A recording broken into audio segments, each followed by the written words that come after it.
जय हिंद। आज जो है आप लोग को बताएंगे कि क्लास 10 का जो फिजिक्स है, क्लास 10 के फिजिक्स, इस फिजिक्स जो है ये क्लास 10 का फिजिक्स है।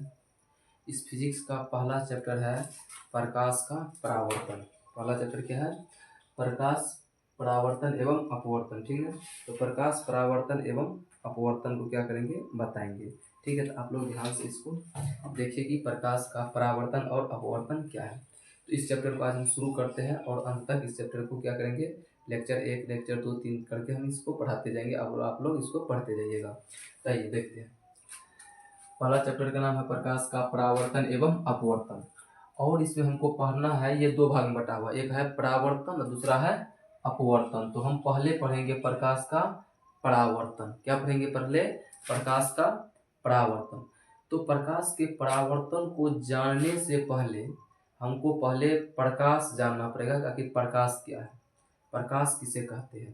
ठीक है, और हम कोई वस्तु को क्यों, मतलब कैसे देख पाते हैं। क्या प्रकाश रहेगा तो हम वस्तु को देखेंगे, क्या प्रकाश नहीं रहेगा तो हम वस्तु को नहीं देख पाएंगे। इन सब चीज को अभी हम क्या करेंगे, जानेंगे। तो सबसे पहले क्या है कि प्रकाश क्या है। देखिए, प्रकाश वह बाह्य भौतिक कारण है। प्रकाश वह बाह्य भौतिक कारण है जिसके माध्यम से हम किसी वस्तु को देख पाते हैं। तो प्रकाश वह बाह्य भौतिक कारण है जिससे हमें किसी वस्तु को देखने की अनुभूति होती है। यानी प्रकाश वह बाहरी माध्यम है जिसके माध्यम से हम क्या करते हैं, किसी वस्तु को देख पाते हैं। और अगर प्रकाश नहीं रहेगा तो हम दुनिया की किसी भी वस्तु को नहीं देख पाएंगे, क्योंकि आँख का इतना औकात नहीं है कि वह किसी चीज़ को देख पाएगा बिना रोशनी का।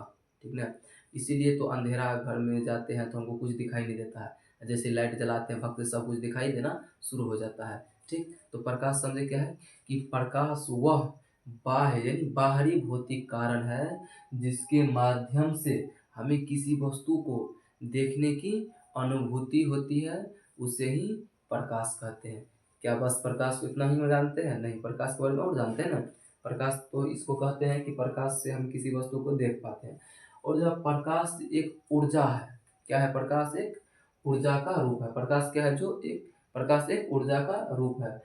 और प्रकाश हमेशा सीधी रेखा में गमन करती है। प्रकाश किस रेखा में गमन करती है? हमेशा सीधी रेखा में गमन करती है। तो प्रकाश ऊर्जा का ही एक प्रकाश ऊर्जा का ही एक रूप है, और जो हमेशा सीधी रेखा में गमन करती है। यानी प्रकाश सिर्फ इस रेखा में गमन करती है, सीधी रेखा में गमन करती है।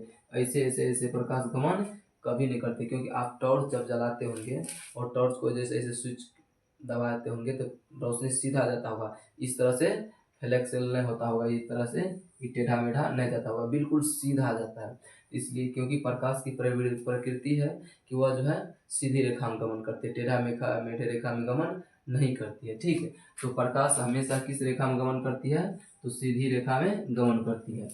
अब जानेंगे कि निर्वात में प्रकाश का वेग कितना होता है। किसी में निर्वात में प्रकाश का वेग क्या है? ठीक है, निर्वात को हम वैक्यूम कहते हैं। निर्वात को क्या कहते हैं? वैक्यूम। तो वैक्यूम यानी निर्वात में प्रकाश का वेग होता है 3 गुना 10⁸ मीटर पर सेकेंड। तो निर्वात में प्रकाश का वेग कितना होता है? 3 गुना 10 3 गुना 10 पर पावर 8 3 गुना 10 पावर 8 मीटर पर सेकेंड, यानी ms-1। ठीक ना, तो प्रकाश का वेग निर्वात में कितना होता है? 3 गुना 10⁸ मीटर पर सेकेंड। ये प्रकाश का क्या है? वेग है। अब है कि प्रकाश क्या है? प्रकाश एक विद्युत चुंबकीय तरंग है। प्रकाश जो है एक तरंग भी है। तो कौन तरंग है? तो प्रकाश एक विद्युत चुंबकीय तरंग है। ठीक, तो प्रकाश एक विद्युत चुंबकीय तरंग है। यहाँ तक समझ में आया कि प्रकाश क्या है?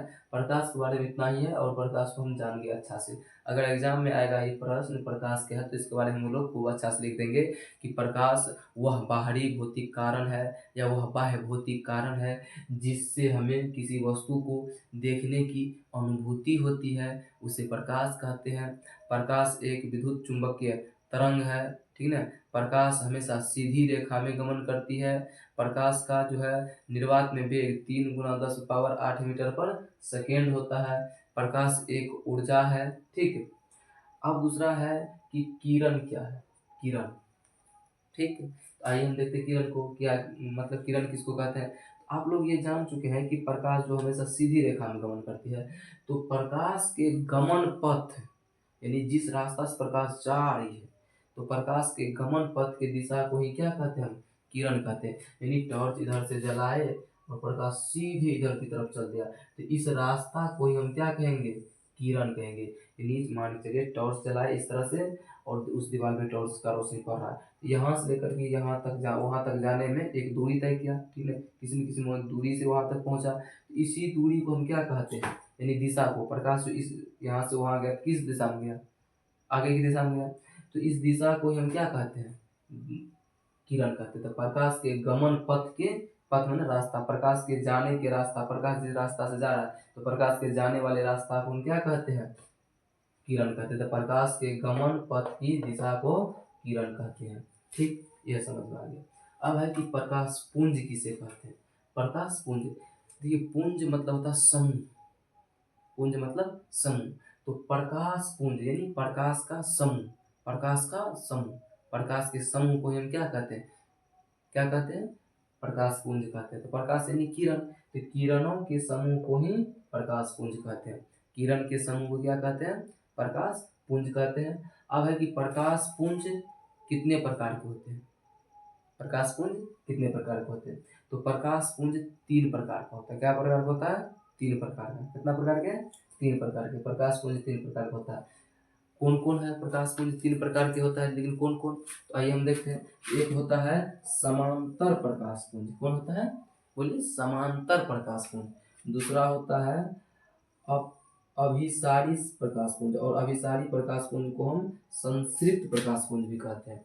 तो पहला हुआ समांतर प्रकाश पुंज, दूसरा होता है अभिसारी प्रकाश पुंज या संश्रिप्त प्रकाश पुंज, तीसरा का होता है अपसारी प्रकाश पुंज या अपसृत प्रकाश पुंज, अपसारी प्रकाश पुंज या अपसृत प्रकाश पुंज। तो पहला समांतर प्रकाश पुंज, दूसरा अभिसारी या संश्रिप्त प्रकाश पुंज, और दूसरा होता है, तीसरा होता है अपसारी या अपसृत प्रकाश पुंज। ठीक, ये 3 प्रकार के प्रकाश पुंज होता है।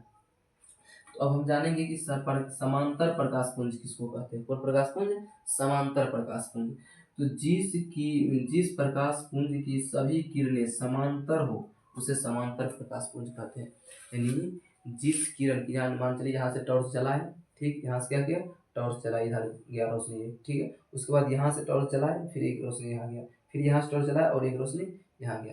यानी जिस प्रकाश पुंज की सभी किरणें क्या हो, समांतर हो, यानी इधर उधर बिखरे नहीं बल्कि सीधे जाए, उसी को कहते हैं समांतर प्रकाश पुंज, यानी एक के नीचे एक, एक के नीचे एक, ठीक है।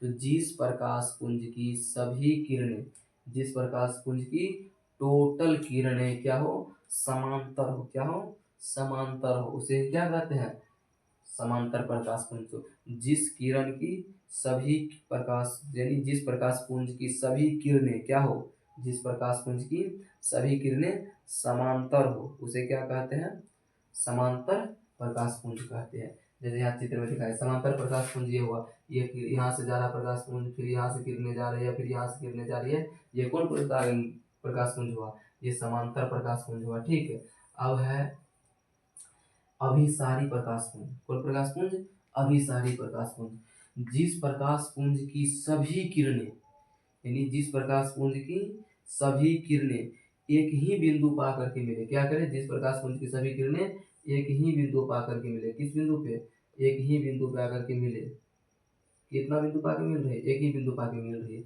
उसे हम क्या कहेंगे, उसे कहेंगे अभिसारी प्रकाश पुंज या संक्षिप्त प्रकाश पुंज।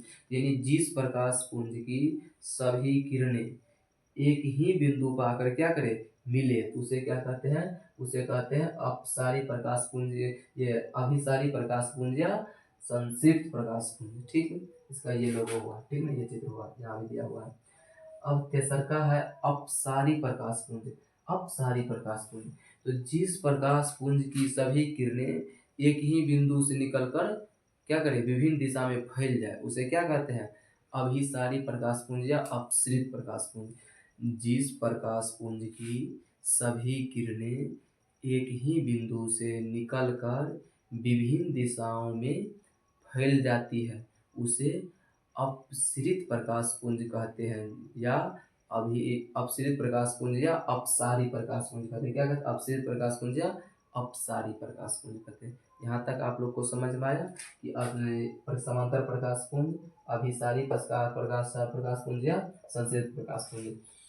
अपसारी प्रकाश पुंज या अपसरित प्रकाश पुंज, इसका चित्र भी देख लिए। समांतर प्रकाश पुंज की सभी किरणें इस तरह समांतर क्रम में जाएगी और अभिसारी प्रकाश पुंज की सभी किरणें एक ही बिंदु पा करके मिलेगी। लेकिन अपसारी या अपसरित प्रकाश पुंज की सभी किरणें क्या एक ही बिंदु से निकलेगी। एक ही बिंदु से निकल के विभिन्न दिशा में क्या हो जाएगा? ये सब हुआ प्रकाश पुंज की सभी भाग, यानी 3 प्रकार के प्रकाश पुंज, समांतर, अभिसारी और अपसारी। यानी अभिसारी को संश्रित कहते हैं और अपसारी को अपसरित कहते हैं। तो इसके बाद हम अब जानेंगे कौन सी? दीप्त और अदीप्त। यानी जिससे अपना प्रकाश उत्सर्जित होता है, यानी प्रकाश निकलता है, उसको दीप्त कहते हैं। जिससे प्रकाश नहीं निकलता उसे अदीप्त कहते हैं। तो आइए हम दीप्त और अदीप्त को समझते हैं। अब बढ़िया समझिए कि यानी आत्मदीप्त पदार्थ। तो समझ गए कि आत्मदीप्त पदार्थ वे पदार्थ जो स्वयं प्रकाश उत्सर्जित करे उसे आत्मदीप्त पदार्थ कहते हैं। यानी वह पदार्थ जो खुद अपने आप प्रकाश को उत्पन्न करे उसे आत्मदीप्त पदार्थ कहते हैं। जैसे सूर्य, तारा, दीपक, ये सब हुआ। लालटेन, डिबरी, मोमबत्ती, दिया, ये सब क्या हुआ? आत्मदीप्त पदार्थ हुआ। दूसरा है अदीप्त पदार्थ। वे पदार्थ जो स्वयं प्रकाश उत्सर्जित नहीं करता है, वे पदार्थ जो स्वयं प्रकाश उत्सर्जित नहीं करता है उसे अदीप्त पदार्थ कहते हैं। फिर सुनिए, वे पदार्थ जो प्रकाश स्वयं उत्सर्जित नहीं करता है लेकिन प्रकाश के उपस्थिति में दिखाई देता है, प्रकाश की उपस्थिति में दिखाई देता है, उसे क्या कहते हैं? उसे अदीप्त पदार्थ कहते हैं। जैसे टेबल, कुर्सी, लैंप, दरवाजा, मकान, दुकान, मार्कर, बोर्ड, ये सब क्या हुआ? अदीप्त पदार्थ हुआ। समझ आए? लेकिन प्रकाश की उपस्थिति में दिखाई देता है, लेकिन प्रकाश नहीं रहेगा तो ये दिखाई नहीं देगा। ठीक। अब है कि चंद्रमा। सर जी ये तो है, लेकिन चंद्रमा के बारे में बताएं, चंद्रमा क्या है? तो चंद्रमा भी अदीप्त पदार्थ है, क्योंकि चंद्रमा के पास खुद रोशनी नहीं है, क्योंकि वह सूर्य के प्रकाश जब उस पर पड़ता है तो वह सूर्य के प्रकाश को क्या करता है? फिर वापस फेंक देता है, यानी परावर्तित कर देता है। ठीक ना? तो इसलिए हमें प्रकाश चमकता हुआ दिखाई देता है, यानी चंद्रमा चमकता हुआ दिखाई देता है। चंद्रमा के पास खुद का रोशनी नहीं है। तो इस भ्रम में मत रहिए कि चंद्रमा के पास खुद का रोशनी है। चंद्रमा के पास खुद का रोशनी नहीं है, ये दूसरे के दम पे उछल रही है चंद्रमा। तो चंद्रमा के पास खुद का रोशनी नहीं है। जब सूर्य की रोशनी सूर्य का रोशनी चंद्रमा पे पड़ता है तो उस रोशनी को चंद्रमा क्या करता है? उत्सर्जित, यानी क्या करते हैं? परावर्तन कर देता है, उसको क्या करता है? वापस फेंक देता है। तब हमें चंद्रमा चमकता हुआ दिखाई देता है। यानी पर चंद्रमा के पास खुद का रोशनी नहीं है, इसलिए चंद्रमा भी क्या है? अदीप्त पदार्थ है। चंद्रमा भी क्या है? अदीप्त पदार्थ है। ठीक है, यहाँ तक समझे। अब है प्रकाश से माध्यम। प्रकाश से माध्यम वह क्षेत्र, माध्यम का मतलब होता है रास्ता, माध्यम का मतलब रास्ता। वह क्षेत्र जिससे होकर प्रकाश वस्तु से निकलकर आँख तक पहुँचता है उसे ही कहते हैं प्रकाश से माध्यम। ठीक है, वह क्षेत्र जिससे होकर प्रकाश वस्तु से निकल कर, मान चलिए ये मोबाइल है और मोबाइल से प्रकाश क्या हुआ? निकल गया। मोबाइल से प्रकाश निकल करके उस रास्ते से मेरे आँख तक पहुँचा, उसको क्या कहेंगे? यहाँ से लेकर वहाँ तक की दूरी को प्रकाश से माध्यम। तो वह क्षेत्र, ये जो क्षेत्र का है, ये क्षेत्र एरिया, वह क्षेत्र जिससे होकर प्रकाश वस्तु से निकलकर आँख तक पहुँचेला, यानी आँख तक पहुँचता है, उसे ही कहते हैं प्रकाश से माध्यम। जैसे हवा, पानी, कांच, इन सब के माध्यम से हमारे आँखों तक प्रकाश क्या होता है? पहुँचता है। अब तो कहेंगे सर जी हवा कैसे? यहाँ जो अभी बंद है, यहाँ ऑक्सीजन भरा हुआ है, ऑक्सीजन है, नाइट्रोजन है, कार्बन डाइऑक्साइड है, बहुत सारा गैस है। उस गैस, लेकिन हमें दिखाई तो नहीं दे रहा, महसूस तो कर रहे, दिखाई नहीं दे रहा, इसको चीर फाड़ करके पहुँच रही प्रकाश। इसलिए ये जो आ रही जिस माध्यम से, उसी को हम क्या कहते हैं? प्रकाश से माध्यम। यानी प्रकाश किसी वस्तु से निकल करके हमारे आँख तक जिस माध्यम से पहुँचता है उसे क्या कहते हैं? प्रकाशीय माध्यम कहते हैं। अब जो है माध्यम यानी प्रकृति ने ये प्रकाशीय माध्यम दो प्रकार के होते हैं। माध्यम क्या प्रकार के? दो प्रकार के। एक होता है समांगी माध्यम और दूसरा होता है विसमांगी माध्यम। एक समांगी माध्यम और दूसरा होता है विसमांगी माध्यम। समांगी माध्यम क्या है? तो वैसा पदार्थ जिनके सभी कण या वे पदार्थ जिसके प्रत्येक भाग का गुण और बनावट एक समान हो, उसे कहते हैं समांगी माध्यम। वे पदार्थ जिसके सभी भाग का गुण और उसकी बनावट एक समान हो, उसे कहते हैं समांगी माध्यम। ठीक है, जैसे कांच और जल, ये हो गया समांगी माध्यम। ठीक, और दूसरा है विसमांगी माध्यम। वैसा पदार्थ जिसके प्रत्येक भाग का गुण और बनावट एक समान न हो यानी असमान हो, उसे कहते हैं विसमांगी माध्यम। जैसे हवा, गर्म और ठंडा हवा, लाइट, ये सब हुआ विसमांगी मिश्रण। विसमांगी मिश्रण समझे कि विसमांगी मिश्रण में पदार्थ के गुण और बनावट एक समान नहीं होगा और समांगी माध्यम पदार्थ के गुण और बनावट एक समान होगा। ठीक है, माध्यम दो प्रकार के, समांगी विसमांगी।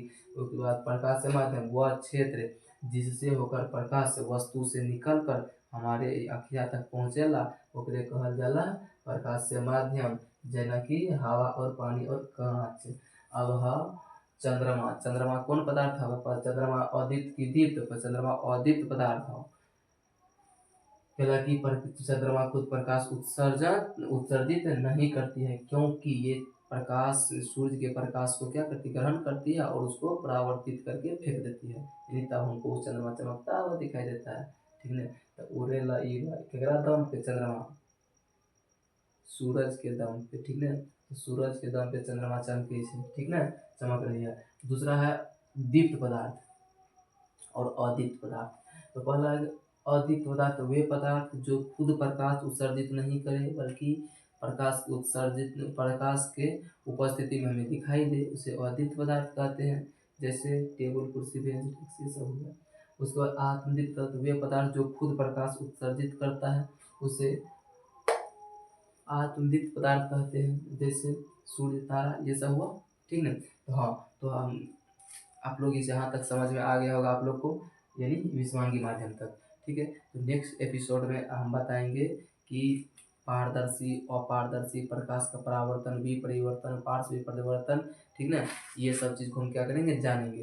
यहाँ तक अगर आप लोग को समझ में आया तो कमेंट कीजिए, लाइक कीजिए, शेयर कीजिए। अगर और आप अभी तक आप इस चैनल को सब्सक्राइब नहीं किए हैं, चैनल को सब्सक्राइब कर दीजिए, ताकि हम जैसे ही वीडियो अपलोड करेंगे तो आपके मोबाइल की घंटी टन से बजे। ठीक है, और आप इस क्लास का लाभ ले सके, और अपने दोस्त को भी शेयर कीजिए। ठीक है, सब्सक्राइब करने से आपका कुछ जाएगा नहीं, ठीक है, मेरा कुछ हो जाएगा लेकिन आपका कुछ नहीं जाएगा। ठीक है, इसको सब्सक्राइब कीजिए और दूसरे अपने दोस्त को भेजिए ताकि वो भी इसका लाभ ले सके। ठीक है, धन्यवाद।